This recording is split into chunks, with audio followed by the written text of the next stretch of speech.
Bien, madame, messieurs, enfin, on est de retour. Bienvenue dans votre émission Les Congolais Sexuels. On fait votre émission d'échange, d'analyse et d'actualité à caractère général, mesdames, messieurs. Cette émission qui est toujours présentée par votre humble serviteur, William Temo, combattant de la liberté que je suis. Mesdames, messieurs, j'aurai l'honneur et le plaisir de recevoir pour vous un combattant de la liberté aujourd'hui. Il est cadre et combattant au sein du parti politique UDPS. Avec lui, on parlera en fait du processus électoral en cours. On a également dans la campagne électorale. Que retenir dans le lingue des candidats la campagne on en parlera tout au long de cette émission. Mesdames, messieurs, tout au long de cette émission, on parlera également de la gestion de la ville province de Kinshasa. Comment Jean-Timi Bakamobila est en train de gérer la ville province de Kinshasa? Est-ce que son bilan est négatif ou positif? On en parlera tout au long de cette émission. Et pour conclure, on parlera également du bilan du président Félix-Antoine Tshisekedi à la tête de la République démocratique du Congo. Après 5 ans de règne et de gouvernance, que pouvons-nous retenir de son bilan?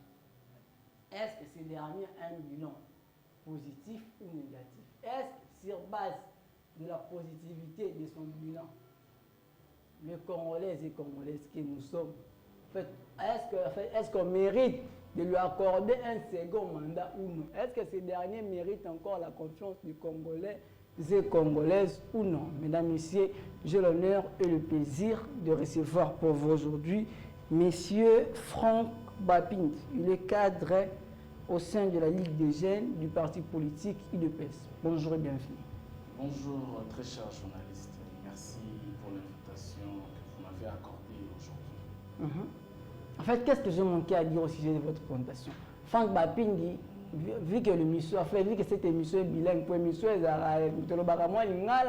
en français pour nous permettre de vous comprenez? Vous avez une race à baser à bureau. Comprenez? En fait, et mon ami que l'ingara mingi le poto. Parce que l'émission est à Korodaka. Sans la fait na couche nyos ya baimboka, couche nyos ya population. Banda biso ndenge lo mobali mama tembele, mama ndunda, mama mapa, mama bipepula, na bino pe baser na bureau. Bolanda biso na ndenge lo mobali. En fait, ndeko Franck Bapinde. Tana na caméra, tala baimboka. Milo belana. Je vous rappeler que c'est pour la première fois qu'il y a une émission Les Congolais Sexuels. Donc c'est pour la première fois qu'il y a partagé dans le plateau mon corps. Oya en fait, oya ko se soumettre un exercice au rôle ba Congomani banso o bayaka koloba na émission o. Tana ba Congomani pe bisaba. Ozana. Ouais, donc Milo belana. Olobi kizamba liboso ya manga na émission na yo eza kutata eza bosolo. Nga na jeune ya bureau te, nga na jeune ya terrain ya wana pourquoi ba émission mingi na lekaka te et puis au pesanga ba invitation mbala na mbala na koka koya te parce que naza muta terrain. Donc na lobaka français te na loba appel ngala pona ba couche sociale nyonso tout ya mboka ba comprendre un message nini autre ali ko apporter. Et donc je pense que na émission to ko meka un peu ko limbola ba makambo nyonso o meka un peu ko loba processus électoral, bilan chef de l'État, bilan il y a Ndekonabiso, papa gouverneur Jean-Timi Ngobila Togo mais un peu comme le bilan et puis les campagnes les aliko kende nazo rappelé les sous naza Ndeko Franck Bapinde naza membre il y a parti politique UDPS naza membre il y a Ligue des jeunes donc ndena yeko se soumettre l'exercice oyo pona kolobela mokonzi ya mboka pe ndenge ni déroulement ya campagne les aliko leka. Alors, avant de prendre la toute première thématique de cette émission, d'abord, je veux savoir, jeune que vous êtes, ça fait déjà combien de temps depuis que vous êtes dans la classe politique congolaise? Et qu'est-ce qui vous a motivé à faire la politique? Bon, moi, j'ai commencé la scène politique, je crois, si je ne me trompe pas, depuis les bas âges. Hein. Depuis les bas âges, quand j'étais déjà petit, je m'intéressais que de la politique, différemment à d'autres jeunes qui passaient le temps à jouer au foot, à jouir vraiment de la jeunesse. J'étais là à tout moment, dans l'outil école, école esili nake na parlement debout na telemi nanga na oyoka ba parlementaire debout ndenge na biso UDPS tout salaka. Je crois, si je ne me trompe pas, déjà na moment un référendum déjà. Na ba leader politique na biso Etienne Tshisekedi da boyaka to que des élections pe a boyaka to voter constitution tout ça. Déjà cette époque là, élève encore à l'époque, je crois j'étais au complexe scolaire Maxel, bana Maxel au Baebi, bakoye ba déjà nengeni na banda déjà ko participer malgré jeune âge nanga déjà na parti politique UDPS nde to bandi titi yo yebi na kati ndako ezo simba te ba para bazo boya bazo kanga metango kaka tozui diplôme d'état nde siko to bandi vraiment vie active au sein ya na kati ya scène politique. En fait lelo na kati ya UDPS oko compter combien d'années? Na kati ya UDPS déjà nazo compter surtout bandi depuis 2009.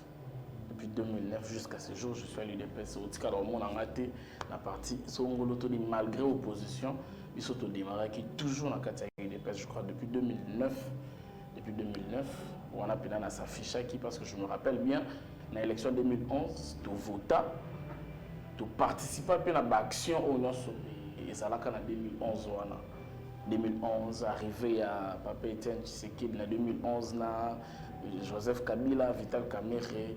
Tu mets un peu d'action au niveau du quartier 1, tu Kitati, Matete, voilà, tu Matati qui s'est Songomba, tout ça, tu mets là gaz en 2011, tu proclamation à Kabila en 2012, tu participes, j'ai été arrêté en 2012, j'ai été arrêté, relâché parce que nous avons un moment qui est donc Kaninga, après relâché en 2012.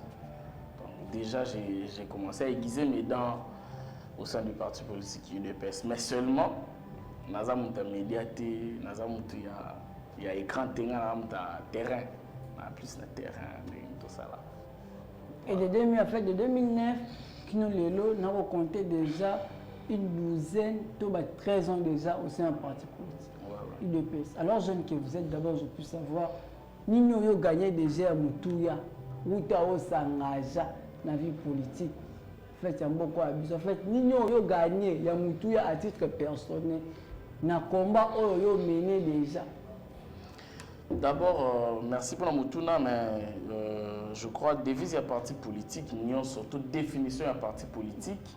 Ils allaient accéder à pouvoir et puis pérenniser en gros le plus longtemps possible. Ils allaient définition même il y a parti politique. Alors personnellement pour gagner ils allaient vraiment madame parce que tous allaient pour intérêt à la population congolaise. Alors au biso to pour gagner ils allaient d'abord comment na pouvoir. Donc parti politique et bundi en opposition pendant une trentaine d'années et alors avec ces vents de la jeunesse aux alliés n'est au même parti na pouvoir. Donc parti bunda pendant une trentaine d'années. Alors gain aux autres ils ont personnalité mais ils général parce que définition parti politique ils ont l'ascension au pouvoir et puis qu'on pérenniser le pouvoir. Alors biso n'est au même parti na pouvoir. Donc ils ont déjà gain de cause na biso et puis tous autres moyen ni to pérenniser le pouvoir. Pour répondre à l'attente de la population, alors, en fait, avant de prendre les tout premières thématiques de cette émission, d'abord, je peux savoir qu'est-ce que tu attends présentement de ton parti? Bon, présentement, pour. Malgré, en fait, malgré le combat nous sommes menés, malgré le bataille nous sommes les qui sont à partir à l'UDPS, nous sommes opposés à l'élo, parti zone qui c'est là. En termes, nous sommes sali. En termes de petit parti, bon, parti politique, ils ont toujours faire corps et à parti politique. Ils ont différents bateaux bateaux pour nous dans la carte parti politique. Ils ont différents. Ils ont tous un rang la jeunesse ils ont commandé. Nous on apporte des solutions. Ils ont toujours y a de quoi apporter des solutions. Non voilà, on a monnaie le besoin ça m'a bien été. Non voilà, moi je pense ça. Donc nous sommes de cette génération-là. Mais entre-temps, quand même, tous en a pouvoir, il faut participer à la gestion, il il y a public, donc tout participer à la gestion de la République, parce que nous sommes des intellectuels, nous avons étudié et nous devons gérer aussi. Alors, c'est le parti à juger bon par rapport aux compétences et non par rapport au dialogue. Donc, par rapport à la compétence, il y a mon côté Moussoussou va responsabiliser. Et déjà, c'est ce qui s'est fait. Aujourd'hui, le chef de l'État a récompensé plusieurs jeunes du parti qui sont aujourd'hui nommés DG, nommés PCA. Personnellement, à l'époque, il y a Kabila PCA. Les PCA étaient des personnes âgées. Oui, je crois que voilà, on a eu quelques échanges avec le chef de l'État concernant la République, parce qu'avec le chef de l'État, on ne parle que de la République, on ne parle pas de nos divers, moins encore de nos vies privées, on ne parle que du Congo. Donc, les solaires,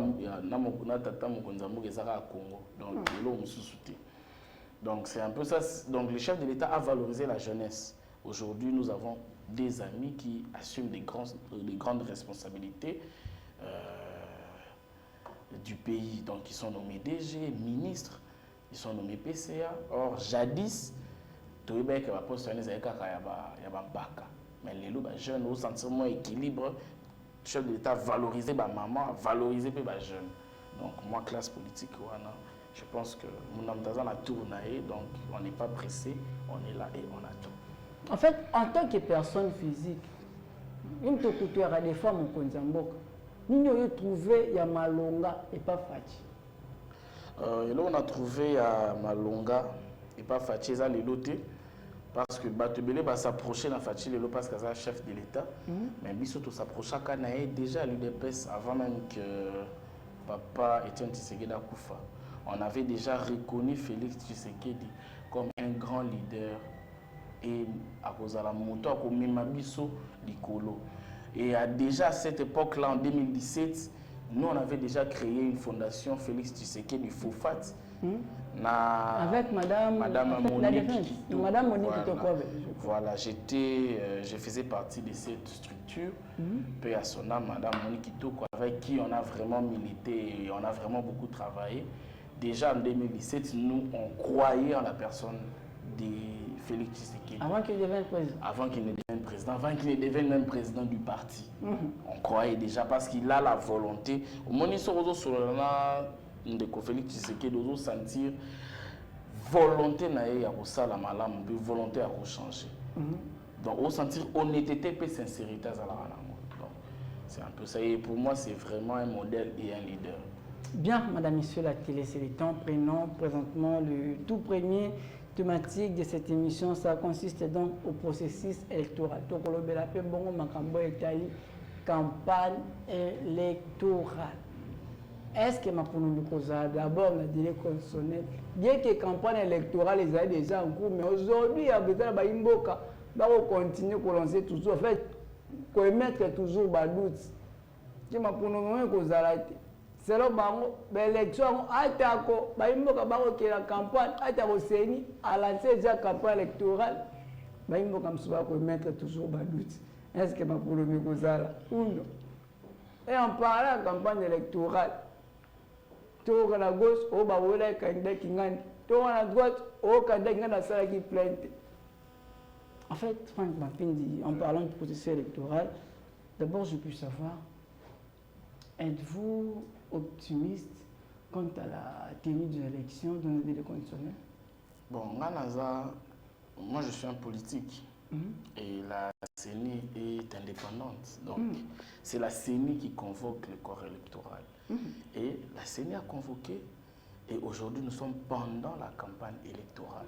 Après la campagne, c'est les élections. Alors, lorsque les gens disent qu'il n'y aura pas d'élection, je me demande... Non, mais est-ce qu'ils mettent des doutes, non? Non, bon, les doutes, toujours concédés dans Bango, ils ont le droit de douter. En même temps, ils douter, en même temps, ils perdre temps parce que Bisso, le chef de l'État, il fait la campagne, l'inauguration. Donc non, on ne lâche rien, nous irons aux élections. Le secrétaire général Nabiso Augustin Kabouya Lobi, ce qui a dit que l'erreur élection le 20 décembre, Bisso Tola la CENI. Donc, bon, quand c'était que ça nous arrange, nous, comme on est le parti au pouvoir, tout ça, élection. Nous avons besoin des élections. Kadima doit organiser des élections. Et nous sommes dans les processus. Soit déjà, tu comme une période de campagne, tu comme dans la phase finale de l'élection. Parce que la campagne est aussi là 48 heures avant vote. Si vous avez convoqué, il y a des numéros, il y a des campagnes après l'élection. Il y a des dépenses. Donc, il y aura élection. Il y aura élection, tu vas paniquer, tu vas bangater. Il y aura élection parce que biso mon tout ça ma pression. Tout ça on appelle les low class politiques où il va miyebi union surtout yo yebi ba miyebi ou union studio yebi ba longa parce que vote où ils allaient vote sanction. Population où a voté en 2006 où bazobaki a voté, en 2011 bazobi a voté, en 2018 Niamou, mais en 2023, la population va comprendre, au cours de sa population. Donc, vote, ils ont vote sanction, le 20 décembre, élection. Et en parlant de la campagne électorale, en fait, êtes-vous de ceux qui estiment que Moïse Katumbi a mené en fait, candidat président de la République presque nions par rapport à la réalisation sur le terrain? Parce qu'aujourd'hui, il y a ceux qui estiment que Moïse Katumbi est le candidat le plus aimé. Partout où il y a toujours et puis la population est accueillir malam. Par rapport à la candidat, il y a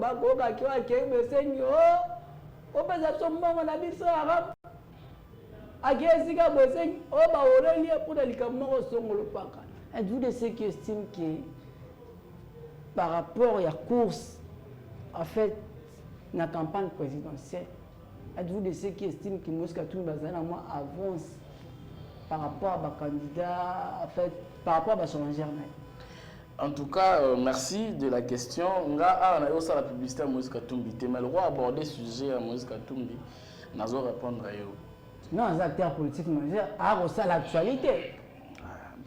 Donc ce n'est que normal balobela. Oui, c'est un acteur politique majeur. Na comprendre que Yopé automé la manipulation. Non mais non même pas. Non sûr. Parce que tant on lobi koto yo ba wololi ba sengi rame koto yo ba lobi boy. Mais tant on peut Moïse Katumbi a koleka na Goma ba beleli voter Chilombo wana yo lobela ngote ba image ezali. Wana fitile mo kozamba katala campagne. Ça va comme moment ba okwa nango. Bon, aza libre parce que biso de tozong sa Katumbi na mboko biso de tozong sa Katumbi na mboka pe aza conscient yé moka témoigner sur France 24 ba image ezali yé Katumbi na 2018 atala Congo atala ba élection boye na musika biso to pesa Katumbi yaka zonga la mboka et à cette époque il était encore opposant. Mais besoin que c'est un droit non mais besoin que c'est un droit c'est un citoyen congolais besoin que c'est un droit c'est que vous comprenez que biso to ko banga mututé aza libre à circuler na mboka aza libre à battre campagne mais ko lobaka za parmi ba candidats non mais tala la vide kuna moni de caméra zo le kambang tala ba vide moni ba vide Yangwana. Donc, na écran, na yo moko mona daba vie des alliés. C'est vrai, moni population n'engaza yo yebi très bien. On a mbongo population koya. Aibi ke awa na ozo moi 10 000 moi 20 000. Donc, vous êtes de ceux qui estiment que Katumbi a repesa mbongo pour na baïma babala da participer na la manifestation na. Est-ce que ça li kambo ya kokama tango azali ko somba ba journaliste azali ko somba ba politique. Izali kambo kama ta. Mais bilili pe zo tambola dia nyama Moïse Katumbi aluka ko somba IDPS, tu ne sais pas. Aluka ko somba. Seulement ouais. Aluka ko somba lenga somba ba parti à Olivier Kamita tous les autres. Tala ba vide. Ozomona ba vide. Tala ba vide. Image ya mwana. Oza TV. Eza radio te. Ozomona vide. On appelle que zone neutre te. Zone neutre la ina. Ozomona ba place. Bazobeta ba place serrée. Ozomona ba beta ba place serrée ba vide ezali. Yo moko ndozo balancer. Osonga na ina ba image lo ba ke ono ba image nga na triqueté. Ba image na yo moko ti ba vide monani. Donc aza candidat mo tazo bangisa biso poso kia banda ko bangisa biso ndenga banda ko bangisa ndeko Kabila tunga to boya pe azonga na mboka tant de bité ezonga na mboka yaka participer participer tokende. Et bon moi on fait ce qui a évolué dans la campagne. Papa Félix. Nous vous allez pas nous battre pour soutenir. Félix Tshisekedi azobeta partout, azobeta partout. To bandaki na stade. Talara na stade, tu annoncé à quelques jours. Il y a stade des martyrs. La population répond massivement. Puis manifestation bandaki presque les après-midi. Mboule beta qui na tongo mais batu bazala qui na stade. Batu balala qui na stade. Asilisi wana ake Congo central a sali tourner à beti ba carton. Est-ce que vraiment photo ya to dans le bilan Mamba Félix Tshisekedi. Mamba Félix population ko tunde zo web na minute so président Félix Tshisekedi azo bakuta ko kendo parce que bazo benga de partout. Na mbandaka kuna bazo benga na Kikwit, tu sais na Kikwit tu pourrais continuer. Nous avons informé, c'est ça, mais avec des c'est ça, tu sais, bon, on a une collègue qui a eu qui a molili, en fait, on a molili. Kuna a molili, kuna courage, c'est ça, tout le monde, il n'y a pas d'avis à la le Félix, président Félix, Azo Kenenaba, Ndundu, Okomona courant, Okomona courant na Bandundu, Okomona courant. Kolanda ba manipulation té.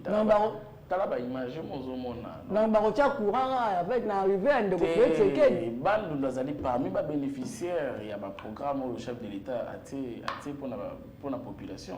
Mais moi ba changer mais moi la Congo. To la nini zo moi ba changer ndeko deli c'est ça. Alobi yango tout OK kuna kureza la raté. Kuna be obscurité kuna molini na molini. Ce que to ndimela nai. Pour ya uti kuna akoloba akoswa la population pe akoloba ko tout. Yo ozali mopandi sango. Ozali mopandi sango. Yo moko kokita na bandundu okomona. Oza investigateur okokoma na bandundu okomona so kureza te. Mais moi je t'informe que kureza. Na biso ke nga aleka na TVT parce que je suis sur terrain. Obenga ngoma na biso non naza kinité na déplacer naza boy na déplacer. Na biso kureza. Franck Bapindi, en quoi est-ce que Fatih est différent de ses adversaires? Mais c'est changé au niveau d'abord il y a les bosso Fatih Azamona Mboka. Azamona Mboka des pères et des mères. Azamona Mboka des pères et des mères. Mais Fallou pas là des pères et des mères. Pour ça n'a pas des pères et des mères. Na lobi bien Fatih Azamona Mboka des pères et des mères. On a les bosso. On a tout pour nous bien. Donc d'abord pour nous bien tout. Fatih c'est notre sang. C'est notre sang. Ça des pères et des mères. Ça c'est un des deux. Na 5 ans na asali ebele. Pe etika lisusu ebele à kosala. Siko ole to bandela. To silisa o to bandi déjà. Ndina kosenga na baimboka nyonso le 20 décembre chiffre za kamoko 20. Dans les 20 ndelo ko kosenga na baimboka yango wana. Donc les 20 elo mususu te. Donc selon eux sengeli baimboka na place que bape sa confiance na ba candidat mususu sengeli bape sa confiance na muntu a jaimboka pendant 5 ans. Oh baimboka mususu ba ko estimer que bilan ezalaki négatif. Té omoni non omoni dans une république ils en a bateau baza bateau à droite na bateau à gauche. Ba soit disant pe ba naître bazali. Donc biso toza l'Union pour la démocratie et le progrès social. Nous prenons la démocratie. Il y a un moni lelo, même les opposants, bazoluba, bazofungola bambanga, bazoluba. Topexi bangote. Bazan a droit na bango comme opposant, yakoloba. Ils ont le droit de nous critiquer. Mais biso pe tous a droit ya ko défendre le pouvoir na biso, tous a droit ya ko vendre image chef de l'État. Tous a droit ya ko informer population pour na ko voter Fatih. Olobaki thématique nous ezali ya bilan nazo zela na bilan moi na bilan na habité antenne toi na temps d'antenne combien parce que na moi ndeti na bilan to ota na tina tongo so na bina banda otanga moko pour na bilan chef de l'état Fatih soki na bina banda kotanga moko tokota na tina tongo donc on a oloba lelo eza na ka synthèse na zu kaka D3 na secteur 2-3 na secteur pour so na tanga secteur par secteur. Bilan Fatih est largement positif. Largement, il n'y a pas match. Population, donc population de Zoya Wana. Bapesi bango moté, bazoya bango moko. Soka babika Fatih Zoya. Azala na Kindu. Avant-hier, à Zongi parce que hier il fallait inaugurer pont ya Kaluka.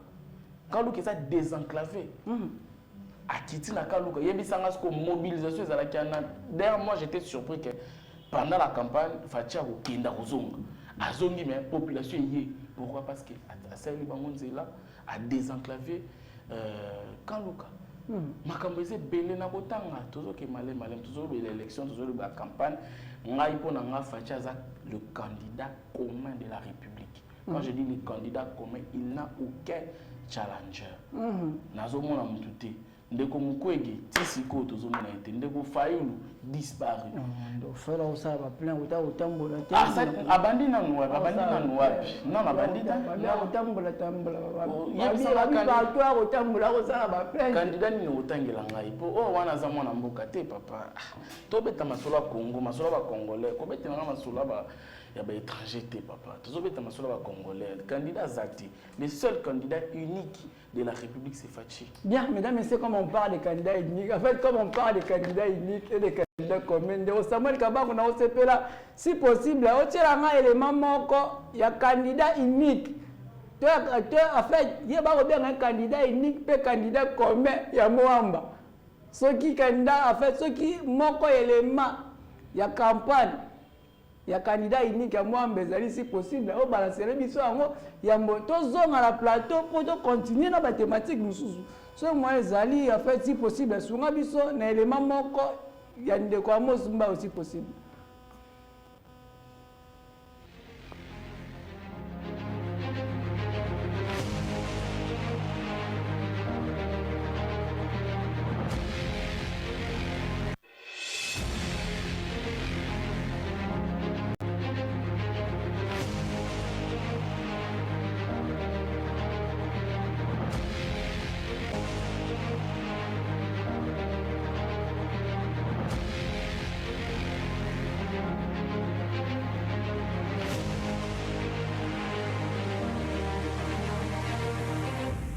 Bien, madame, messieurs, nous sommes de retour sur ce merveilleux et petit plateau de la chaîne 24 Télévision et HV Télévision, mesdames, messieurs. Merci d'être branchés et scotchés sur les antennes de 24 Télévision et HV Télévision. La chaîne chère au pasteur Amos Mbayo Kiteng, les candidats communs, les candidats uniques. Bien, mesdames et messieurs, nous allons à présent changer de chapitre. On parle présentement du bilan du président Félix-Antoine Tshisekedi. Après 5 ans de règne et de gouvernance, que pouvons-nous retenir de son bilan? Est-ce ce dernier un bilan très négatif comme estime ceux de l'opposition, ou ce dernier a carrément un bilan positif comme estime ceux qui le soutiennent, comme estime ceux de l'Union sacrée et ceux qui le soutiennent? Franck Bapingi, en fait, Franck Bapingi, en parlant du bilan du président Félix-Antoine Tshisekedi. D'abord, j'ai pu savoir, êtes-vous de ceux qui estiment que ce dernier a un bilan très négatif comme estime ceux de l'opposition? Non, je ne partage pas. En fait, quelle analyse faites-vous par rapport aux 5 premières années du président Félix-Antoine Tshisekedi? Quel est votre point de vue par rapport à sa gestion? Malgré les débuts qui a été timide avec le blocage du FCC Cash pendant 2 ans, donc notre bilan a tourné autour de 3 ans. De 3 ans, lorsque le chef de l'État s'est détaché et s'est débarrassé de ces conglomérats, des destructeurs de ces pays. À Kabwani, Nabango, Nde Moussala Ibandi, Nomoni Moa Ela Ibandi. Pour le bilan chef de l'État,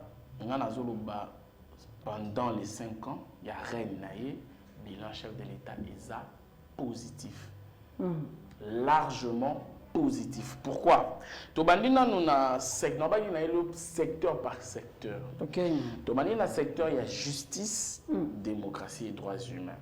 Na bandina na liboso Moïse Katumbi azalaki exilé politique. Et pendant le règne de Fachi Beton, Moïse Katumbi azongi na mboka pe asillonné na mboka mobimba. On continue à bilan. Papa. On peut continuer à bilan. Dans un secteur, il y a justice, démocratie et droits humains. Dans le lobby. Moïse Katumbi, je répète, Moïse Katumbi azongi na mboka. Constitué pe molo mona bilan. Écoute na bilan. Non. Je répète. Ba octroyer passeport. Bazotambola nango, wazalaki nango te. Des deux, ndeko Edi Kapen ba libéré. Olo akota makala dossier to bakate esuka boni. Ezali na secteur ya justice, démocratie et droits humains. Aux unes de confirmer Ngambi, avocat, l'un des avocats arrêté, je crois, en 2009, par Ndeko Kabila. Voilà, sous règne à Tshisekedi, Ndeko confirmer Abima. Aux unes de Franck Diongo, le candidat président, a soutenir Katumbi. Yépe, a libération sous règne à Tshisekedi, président de la République.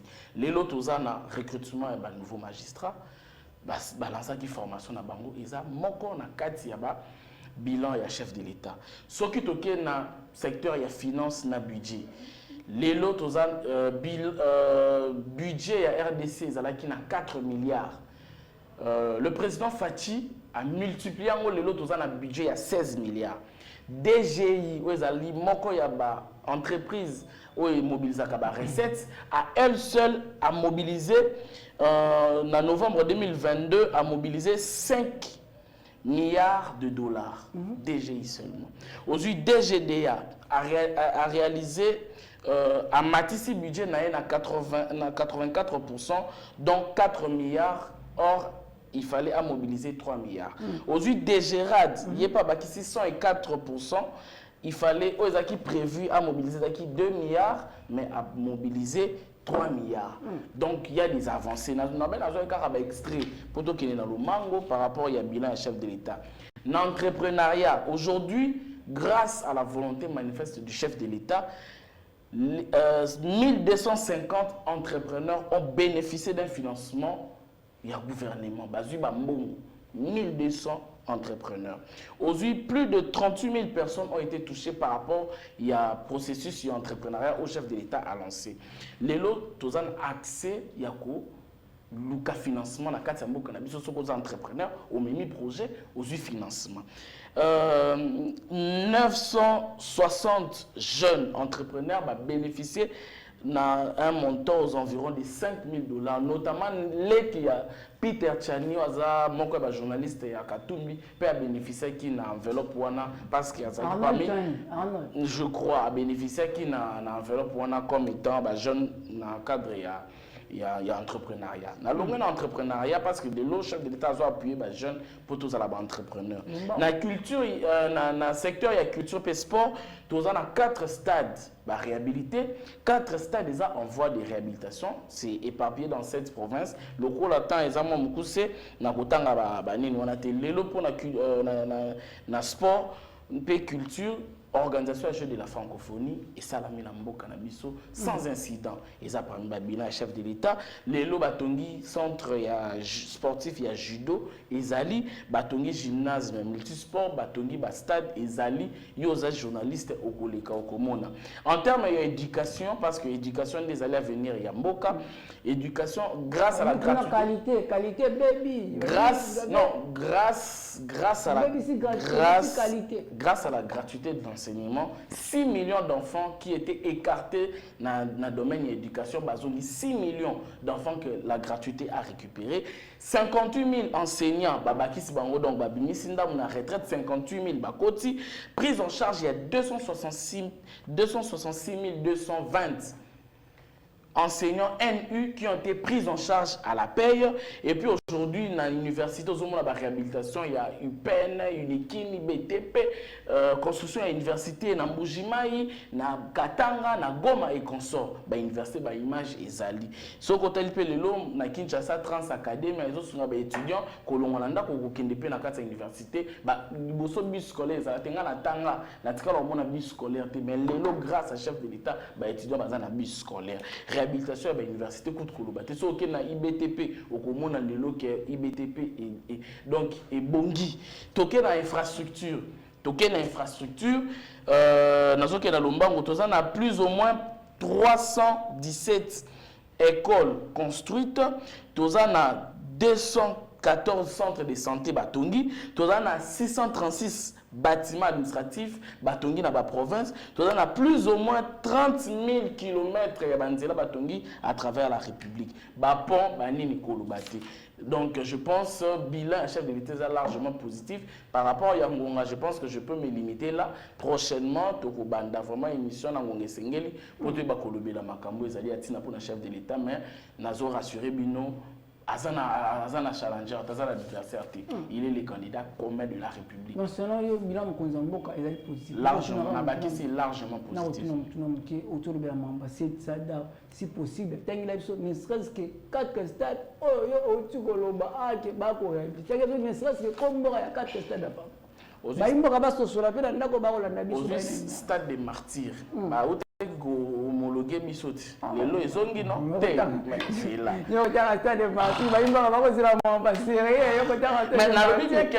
8 stades, 4 réhabilités, 4 ils ont en voie de réhabilitation. Stade des martyrs, stade ya Lumumba, stade ya Kisangani, stade ya Goma, ya Mbujima et puis à Likasi. Oh, déjà, commis presque fin prêt. Nous avons justifié l'inflation monétaire. Bon, inflation monétaire, ils ont justifié, ils ont dit, la RDC ne produit pas. Mais ils ont dit, tu importes à cagnon. Alors, pour importer, nous avons mbongo na biso tozo changer on a dollar pour tout kinde ko somba ozomona ndelo ko sala que inflation monétaire mais na mandat tozo pesa chef de l'État oyo azozo le 20 décembre tozo bandasko ko produire parce que déjà plan wana il y a production locale ezali ndo moni banzela déjà tongami pour permettre évacuation parce que ça ba route à descente agricole donc ils a pour na ba production on a ne permettre biso to importer ndebo tozo la stabiliser na taux monétaire. En fait, Franck Bapindi, pour finir, si possible, tout le monde a dit Lombango, on a annoncé qu'il y a un thématique, mais au moins, derrière Ngonga, dès Samuel Kabam, a déjà signé a tombo canarese, Baxila tout 5 minutes, ça pamba, tout le monde a dit Ngoma Kinshasa, Yopo Zali Mwana Kinshasa, tout le monde a dit Kinshasa, et Seigneur Yopo Ozala fier au Kapes, c'est un problème. Donc, tu as il y a des gens qui sont général. Moi, je suis gestion de caution, je peut-être la ville de province de Kinshasa. Bon, gestion de Kinshasa. Kinshasa, c'est bon, pour la gestion de la ville, province de Kinshasa, pendant les 5 ans, bilan, ils sont désastreux. Et donc, et que globaliser bilan il y a des gongo bilezaka sombo les bêtis yo moko juger soki kaka mbu les bêtis au juger yo moko mais je pense que na mandat ezoya baimboka soki ba se décider je pense que affiche wana eza ya rouge wana je crois ceux qui ndeko kabangu si possible sunga biso na nani na photo otaki liboso wana liboso otaki wana il serait biso les man toke mona ko voilà donc nous avons des projets pour la ville nous avons des projets et des partenaires pour la ville et nous pensons que avec l'appui des Kinois nous allons développer et faire renaître Kinshasa et Kolati Sango les sous Rob Nango ya sika ko y perdre les Kinshasa sombu les beti maïza kotonda. Donc, le projet Ezali, une nouvelle ville de Kinshasa, oui, c'est possible avec la jeunesse. Donc, si les Kinois nous font confiance, et nous allons développer la ville de Kinshasa, nous avons des projets, notamment la transformation des déchets en énergie, la transformation des déchets en pavé pour nos cotons Banzela, sous secondaire, peut permettre de dégager mon embouteillage. Et puis, un autre projet où Ezali a transformé les déchets en énergie parce que courant moi barrage les eaux produits vraiment courant madame tout ça na zone où ils ont courant mais à partir de la saleté on peut les transformer p courant et ça na zone où les ali un autre projet ezali à éclairer ville de Kinshasa éclairer d'abord et puis sécuriser parce que na éclairage wana toza na ba caméra pas cachée mais caméra de surveillance 24 heures sur 24 pour na un peu surveiller ville lelo bi makambo ko sala na monga fula mutana gouverneur a évité. Mais avec ce projet de réseau d'éclairage public, on aura à surveiller la ville. Donc, il y a Salami et Salami RTL. Donc, il y a mon gouverneur qui a fait un écran. Découvrir l'ONU Salamaki. Donc, c'est ça le projet pour sécuriser la population et puis développer la ville à Kinshasa parce qu'ils ont parmi les projets phares Nabiso. Et je pense qu'avec l'aide des Kino, on peut concrétiser. Donc, si on comprend bien, Franck Bapindi, il y a un candidat gouverneur de la ville province à Kinshasa. Il y a un candidat. La population a décidé sur la candidature. Voilà. Mesdames et messieurs, une trente secondes nous séparent de la fin de cette émission. Je vous rappelle que l'honneur m'était de recevoir pour vous aujourd'hui M. Franck Bapindi, le cadre au sein de la Ligue de jeunes du parti politique UDPS. Franck Bapindi, ouais. Une 30 secondes nous séparent de la fin de cette émission. Nalombango, tu as la caméra et ça la compétition. Nalombango, nous allons inviter la population congolaise Mobimba, partout où Ali. Bo tatabanate bo kende nyamu nyamute. Le 20 décembre, Fati Béton ou rien. Le 20 décembre, candidat numéro 20 na ba urne. Le 20 décembre, tout décidé pour na couper ça, Fati deuxième mandat. Bote kambokati, bote kabavwa na binote na ba étranger. Nazolo ba moni likamba maison civile. Moni bango kuna maison civile, eboza na banani. Maison civile na bango kozana banane mais biso eza ya bana mboka. Fachi c'est notre sang le 20 décembre. Merci. Madame et c'en est fini pour aujourd'hui. Je sais que vous avez aimé. N'oubliez pas de dire un grand merci à toute l'équipe de la chaîne Vainqueur Télévision et HB Télévision. Je suis William Tebou, combattant de la liberté. Je vous dis au revoir. On se retrouve prochainement avec le même plaisir. Bye.